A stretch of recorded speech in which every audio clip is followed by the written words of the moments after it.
Before we begin today, take a slow breath and let your shoulders relax. This video is all about helping you feel more confident when you speak English, and I want this space to feel warm, calm, and safe. Confidence isn't something you magically wake up with one morning. It's something you grow, gently, little by little, every time you choose to speak, even when you feel nervous. And today, I'm going to guide you through that feeling, the fear, the hesitation, the self-doubt, and show you how you can transform it into something softer, something supportive, something that makes speaking English feel natural instead of stressful. Many learners believe that confidence comes only when their English becomes perfect, but that's not how it works. Confidence doesn't wait for perfection. Confidence grows when you allow yourself to be imperfect. Think of the times you've spoken English, even when you were scared. Those moments are proof that you're stronger than you think. You showed courage without even realizing it. And right now, as you listen to my voice, you're already taking another step toward becoming a more confident speaker. So settle in, breathe, and let's explore this together, slowly and kindly. When you think about speaking English, the first thing that usually appears in your mind is fear. Fear of making mistakes, fear of being judged, fear of sounding strange. And that fear can feel so real that it almost convinces you to stay quiet.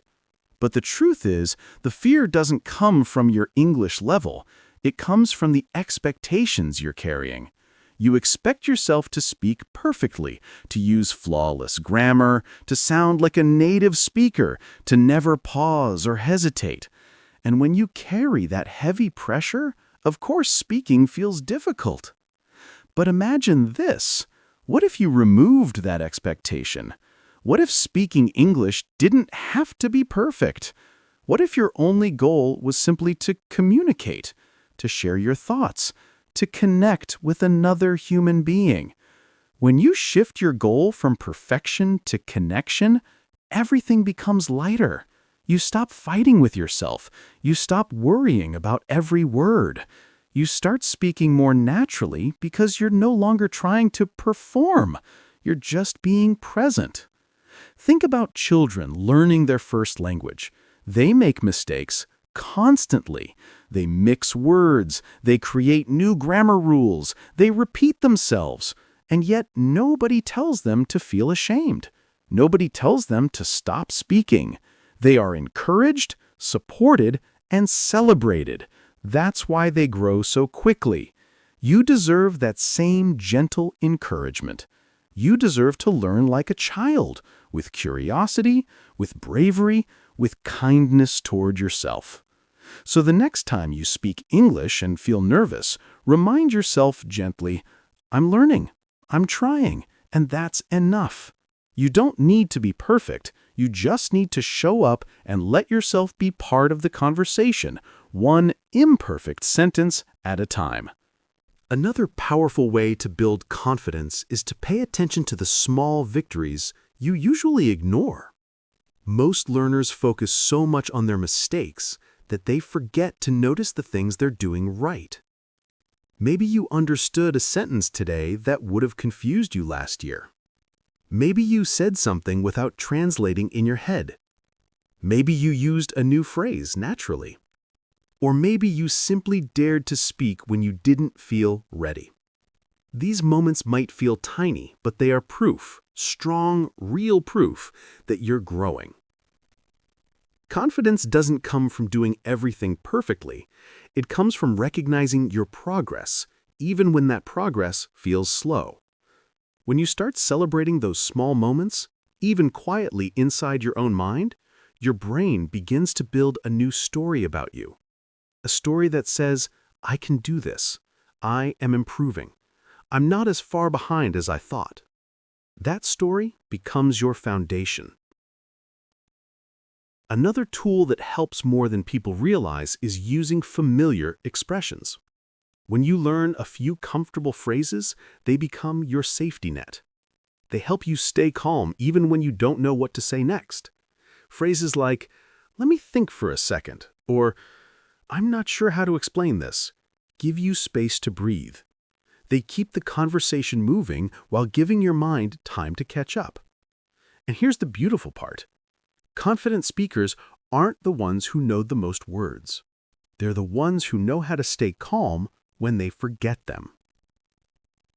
And when you forget a word, because everyone does, you can simply describe it, gesture, or use another phrase. People won't think you're bad at English. They'll think you're flexible, creative, and willing to keep going. And that is the real heart of confidence. A big part of speaking with confidence also comes from the way you use your voice. Not your vocabulary, not your grammar, your voice. Your breath, your pacing, the rhythm of your words. When people get nervous, they usually breathe too quickly. Their shoulders tense up, their throat tightens, and suddenly speaking feels harder than it should. But if you pause for just a moment before you speak, take a slow breath in and let it go gently, your voice becomes steadier. Your mind becomes clearer. You give yourself the space you need to speak naturally. Think about the difference between rushing and speaking at a comfortable pace. When you rush, your thoughts get tangled, words slip away from you, your sentences become unclear. But when you slow down, even just a little, you gain control. You sound more confident, even if you don't feel that way inside yet. Pausing isn't a sign of weakness. It's a sign that you're thinking, that you're being mindful, that you're choosing your words with intention. Your tone also plays a powerful role. A calm, gentle tone not only makes you sound confident, but it also helps you feel confident. It reminds your mind and your body that you're safe, that there's no danger in expressing yourself. Try speaking to yourself sometimes, maybe while cooking or walking, using that soft tone. Pretend you're talking to someone you trust. Over time, this builds a warm relationship with your own voice, and that comfort stays with you when you speak to others. And remember, your accent is not your enemy. Your accent is a part of your identity, a part of your story. The goal isn't to erase where you come from. The goal is to communicate clearly and confidently. Your accent makes your English unique. It shows courage, effort, and experience. Don't hide it. Own it with pride. Another gentle but powerful way to build confidence is through the conversations you have with yourself. Your inner voice, the one that comments on your progress, your mistakes, your fears, has more influence than you might imagine. If that voice is harsh, critical, or impatient, speaking English will always feel difficult. But if that voice becomes kinder, softer, and more understanding, everything begins to change. Think about the way you react when you make a mistake. Do you immediately tell yourself, "I'm terrible at this," or "Why can't I speak properly?"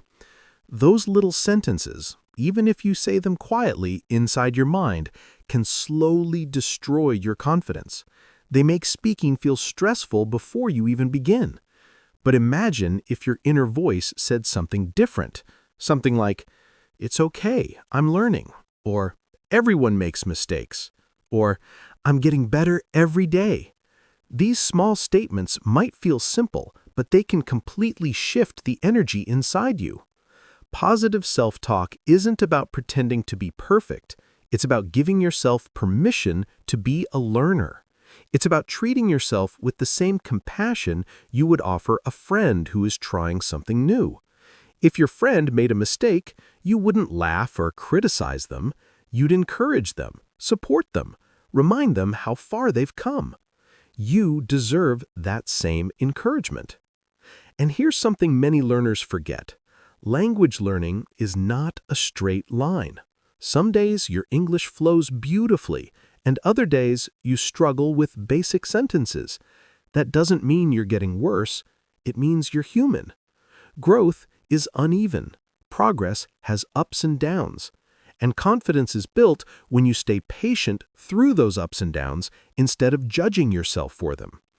So try speaking to yourself in a kinder way, noticing your effort, acknowledging your progress, reminding yourself that you're improving with every word you speak, because the way you talk to yourself will shape the way you speak to others, more calmly, more bravely, and with much more confidence.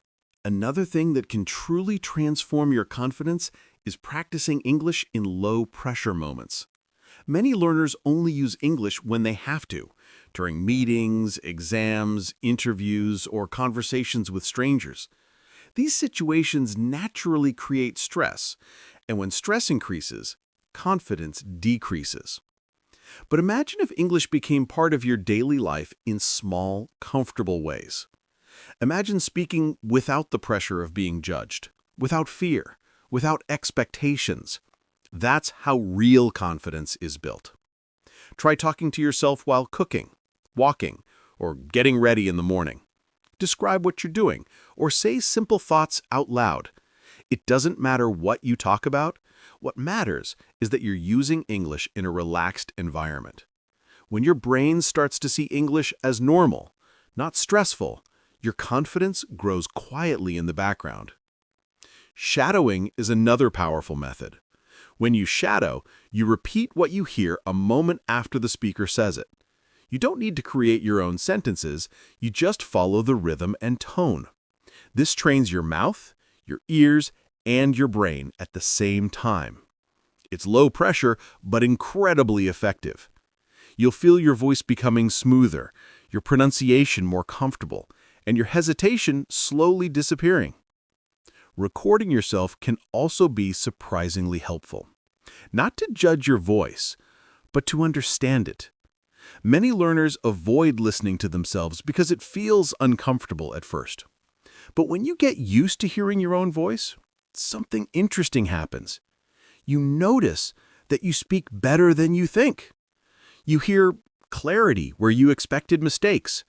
You hear progress where you expected problems, and that realization alone can give you a huge boost of confidence.